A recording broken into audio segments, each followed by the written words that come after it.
pour ce culte du 29 mars 2020 pour le poste de mission de l'Armée du Salut à Strasbourg. Aujourd'hui, nous aurions dû nous retrouver dans la salle et faire la fête. Edith Chichi devait s'enrôler soldat de l'Armée du Salut et Hervé Canard devait devenir adhérent. Nous les avons donc intégrés dans le culte et vous entendrez leurs témoignages. Et après la reprise, nous aurons un temps pour nous réjouir ensemble. Le culte a été préparé par le comité SPI. Vous aurez des chants, des prières et un enseignement de la parole de Dieu. Alors, asseyez-vous bien confortablement, soyez bénis et bon culte. Seigneur, ce matin, nous ne pouvons pas nous réunir dans notre poste, dans nos églises, et cela nous manque. Tu le sais bien, nous aimerions pouvoir serrer les mains, embrasser nos frères et nos sœurs dans la foi, nos amis. Mais quelle joie, aussi, de savoir que nous pouvons nous unir dans la prière devant toi. Nous prenons le temps de méditer sur ton amour, de nous rappeler toutes tes merveilles. Nous nous réjouissons de ce que ta grâce se renouvelle chaque matin et qu'elle vient nous fortifier. Tu es grand, tu es le sujet de nos louanges, tu es le protecteur de notre foi et notre guide en tout temps. Que ta bonté, Seigneur, soit connue de tous et que nos cœurs demeurent dans l'espérance et la reconnaissance, parce que tu ne nous laisses pas seuls, mais tu viens à nous. Amen. Seigneur,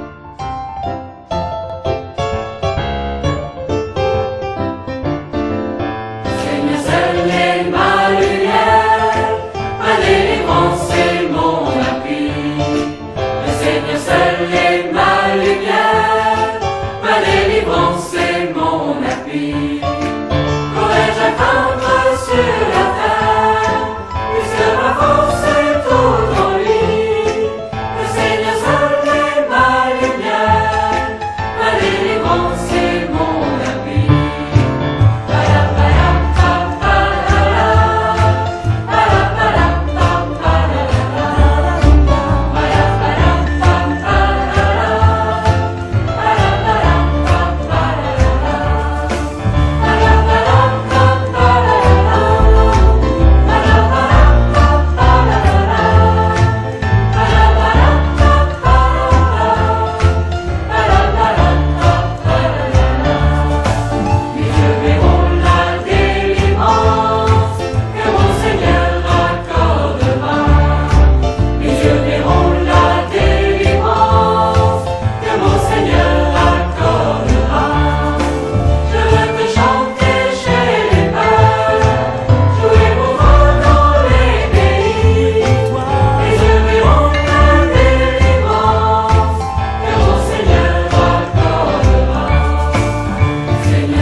Bonjour Edith, peux-tu nous dire quand et comment as-tu rencontré Christ? Depuis ma plus tendre enfance, on m'a dit que Jésus m'aimait, qu'il était mort pour moi et que je devais lui obéir pour être heureuse. Vers l'âge de 9-10 ans, c'était une période très difficile pour moi parce que j'ai été éloignée de ma famille pour différentes raisons. Durant l'été, on m'a mis en colo et c'est dans cette colo que j'ai donné mon cœur à Jésus et que je lui ai dit merci parce qu'il m'aimait si fort. Dieu m'a accompagnée dans les différents aléas de la vie. Jamais il n'a lâché ma main. C'est souvent moi qui orgueilleusement a lâché la sienne pour suivre ma propre voie. Vers l'âge de 18 ans, j'ai accepté Jésus comme mon sauveur et Seigneur personnel. Je voulais lui obéir, le servir, vivre pour lui. Je reconnaissais qu'il était mort pour moi, qu'il est ressuscité et qu'il est mon sauveur et Seigneur, et qu'avec son aide, je voulais progresser et toujours devenir meilleur pour pouvoir mieux le servir. Et quel sens ça a pour toi de t'engager comme soldat à l'Armée du Salut? Cela fait quelques années maintenant que je fréquente le poste. Je m'y sens bien, j'y ai trouvé ma place. Mon morceau de puzzle a trouvé sa bonne place. Il a la bonne forme et la bonne couleur. Je suis vraiment à ma place et je suis en paix. Je fais partie de cette assemblée et je veux grandir avec elle et progresser avec elle pour l'avancement du règne de Dieu. Merci Edith. On se retrouve bientôt pour faire la fête.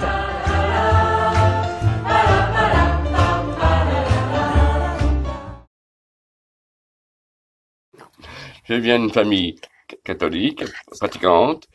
Je suis éloigné du Seigneur. J'étais plus grand. Voilà. Il y a 3 ans, un ami Pascal, il m'a fait découvrir l'âme du salut. J'ai retrouvé la foi simple, accessible aux Églises les plus petits. Voilà. Être adhérent, c'est reconnaître l'armée du salut comme mon Église. Plus être proche des plus petits, c'est au Matthieu 25.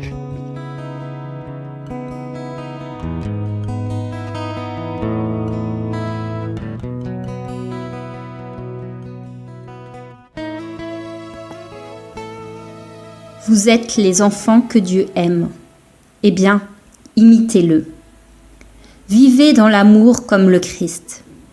Il nous a aimés et il a donné sa vie pour nous, comme une offrande et un sacrifice agréable à Dieu. Vous appartenez à Dieu, donc, chez vous, on ne doit même pas entendre parler de certaines choses. Par exemple, faire toutes sortes d'actions immorales et mauvaises, chercher à avoir tout pour soi. Pas de paroles grossières, ni stupides, ni sales, cela ne se fait pas. Mais quand vous parlez, faites-le plutôt pour remercier Dieu. Vous devez savoir ceci. Ceux qui mènent une vie immorale ou mauvaise ne participeront pas au royaume du Christ et de Dieu. Les gens qui veulent tout pour eux n'y participeront pas non plus. En effet, tout vouloir pour soi, c'est une façon d'adorer les faux dieux. Personne ne doit vous tromper avec des paroles creuses. À cause de tout cela, la colère de Dieu vient sur les gens qui refusent de lui obéir. Ne faites donc pas comme eux. Oui, avant vous étiez dans la nuit, mais maintenant, en étant unis au Seigneur, vous êtes dans la lumière. Vivez comme des gens qui appartiennent à la lumière. Avant d'aller plus loin, j'aimerais que l'on pense en particulier aux soignants qui passent du temps auprès des malades, les services d'urgence, les forces de l'ordre, le personnel des EHPAD, les commerçants qui tous ensemble nous permettent de traverser cette épreuve. Merci à eux. Mais je voudrais aussi avoir une pensée pour ceux et celles qui maintiennent auprès des plus démunis un service de proximité pour leur permettre eux aussi de survivre. Les collègues des associations, des services de la mairie, et en particulier aussi les éboueurs qui prennent des risques jour après jour. Je voudrais saluer toutes les initiatives aussi individuelles visant à aider un voisin, une personne proche à garder espoir. Notre monde est dans une période tout à fait particulière de son histoire et on a l'impression de voir des scénarios de films de science-fiction et pourtant c'est bien notre quotidien. Mais gardez espoir, ce sera bientôt fini, soyez prudents, restez chez vous. Nous voulons garder les regards fixés vers Jésus qui est notre lumière. Le texte que nous venons d'entendre nous rappelle aux versets 8 et 9. Je vous rappelle, on était l'Épître aux Éphésiens, chapitre 5. Les versets 8 et 9 disent « Oui, avant vous étiez dans la nuit, mais maintenant, en étant unis au Seigneur, vous êtes dans la lumière. Vivez comme des gens qui appartiennent à la lumière. Ce que la lumière produit, c'est toute action bonne, juste et vraie. » On entend deux expressions. Avant de connaître Christ, avant d'être ressuscités, nous marchions dans la lumière, parce que nous étions nous-mêmes la nuit. La nuit représente la peur, l'angoisse, la crainte, le doute, la perte de repères. Mais maintenant que Christ a bouleversé nos vies, maintenant que nous vivons en lui, maintenant que nous sommes différents, maintenant que nous avons une autre vie, nous marchons à la lumière, parce que nous sommes devenus lumière. Avant, nous étions dans les ténèbres, maintenant, nous sommes la lumière. Et je me rappelle avoir marché, m'être promené dans des tunnels de voies désaffectées de chemin de fer, et même si je ne suis pas claustrophobe, je me rappelle aussi la joie que c'était de sortir du tunnel. C'était la joie de voir le jour. C'était une sorte de sortie de l'angoisse, sortie de la mort. Et c'est pas le seul endroit où la parole de Dieu nous dit « vous êtes lumière ». Jésus aussi le dit à ses disciples dans Matthieu 5, verset 14 « vous êtes la lumière du monde ». C'est intéressant, je trouve. On pense souvent à tort que nous sommes éclairés, illuminés par la présence de Dieu. Mais la Bible est catégorique. Nous avons reçu en nous l'Esprit de Dieu qui, depuis notre intérieur, rayonne. Nous sommes devenus des soleils et non pas des planètes. Pourquoi je souligne cela? Parce que la crise que nous traversons, nous-mêmes, nos contemporains, nos familles, nos écoles, nos commerces, nos quartiers, nous avons une responsabilité, nous qui étions dans les ténèbres et qui maintenant sommes lumière. Nous avons l'assurance du salut et nous connaissons Dieu le Père. Il est normal que nous ayons des craintes, évidemment, mais il est aussi attendu de chacun de nous que nous puissions aujourd'hui, plus que jamais, être des lumières. Sinon, quand le serions-nous? Être lumière, c'est redonner espoir, y croire pour ceux qui n'y croient plus, encourager les découragés, entourer les isolés, devenir un repère au milieu de l'obscurité de cette crise, rappeler l'amour de Dieu, rappeler la compassion de Dieu, rappeler le salut de Dieu. Les salutistes sont sauvés pour servir. On voit ça sur les épaulettes. Cela fait partie de notre ADN. C'est une des dimensions de notre consécration. Mais nous sommes aussi sauvés pour sauver. Et je lance un appel à chaque salutiste qui regarde cette vidéo. Salutiste et ami. Pour ceux qui ne l'ont pas encore fait, il est encore temps de rejoindre ceux qui essayent d'être lumière dans notre monde. Je ne vous demande pas de sortir pour aller dans les hôpitaux et vous ruer pour aider. Je ne vous demande pas non plus d'aller ouvrir un magasin pour vendre de la nourriture, ni même de venir en courant au poste. Non.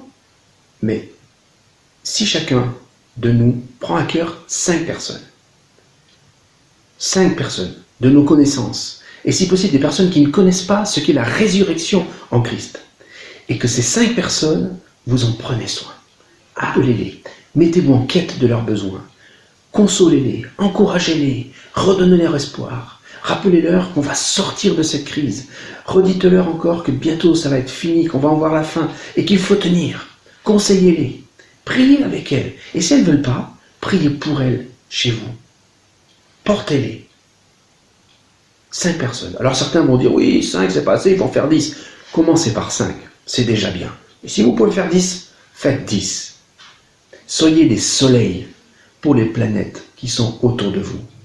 Sauvez pour sauver. Que Dieu vous bénisse.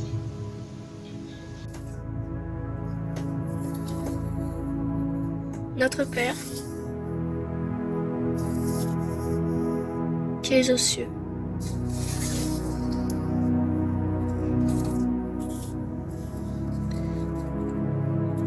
que ton nom soit sanctifié. Que ton règne vienne, que ta volonté soit faite.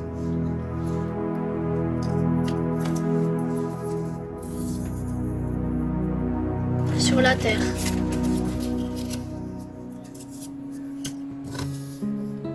Comme au ciel.